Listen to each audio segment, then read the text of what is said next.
நன்றி. அப்புறம் உங்க மேல பயங்கர கோபம். ஏன்னா நான் வந்து விஷாலு, அருண், ரயானு இவங்க எல்லாம் தாண்டி ஓடிக்கிட்டு இருக்கேன். இவரை தாண்டி ஓட முடிய மாட்டேது. 45 வயசுல இந்த மனுஷனை ரெடி பண்ணி அமைச்சு எங்களை போட்டு பாடாப்படுத்திட்டீங்க.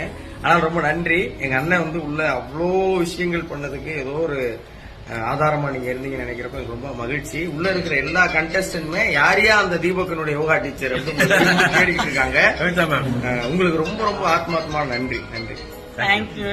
Thanks Kavitha for the cake. So Bigg Boss Tamil season 8 finale முடிஞ்சதுக்கப்புறம் முத்து யாரோட வீட்டுக்கு போயிருக்காருன்னு பார்த்தீங்கன்னா தீபக்கோட வீட்டுக்கு போயிருக்காரு. ஸோ ஃபினாலே வந்து பார்த்தீங்கன்னா சாட்டர்டே முடிஞ்சு அண்ட் அதுக்கப்புறம் எங்கே தங்குறதுன்ற டவுட் வந்திருக்கும். ஸோ அதனால தீபக் என்ன பண்ணியிருக்காருன்னு பார்த்தீங்கன்னா முத்து அப்படியே வீட்டுக்கு கூட்டிகிட்டு போயிருக்காரு. அண்ட் இன்னைக்கு அவரோட இன்டர்வியூ சொல்லியிருந்தாரு, முத்து என்னோட வீட்டில் தான் இருக்கேன், இன்டர்வியூக்கு எனக்கு நல்லா வாழ்த்து சொல்லி தான் அனுப்புனா அப்படின்ட்டு. அண்ட் அது மட்டும் இல்லாமல் ஃபேன்ஸ் எல்லா பேத்துக்குமே ஹாய் சொல்ல சொன்னான்னு சொல்லிட்டு இன்டர்வியூவில் மென்ஷன் பண்ணியிருந்தாரு தீபக். ஸோ இவங்க ரெண்டு பேத்துக்குள்ளேயுமே நல்ல அண்ணன் தம்பி பிராண்ட் கிரியேட் ஆயிடுச்சு. ஸோ அதை வெளியில் வந்தும் அவங்க ரெண்டு பேருமே கன்டினியூ பண்ணுறாங்க.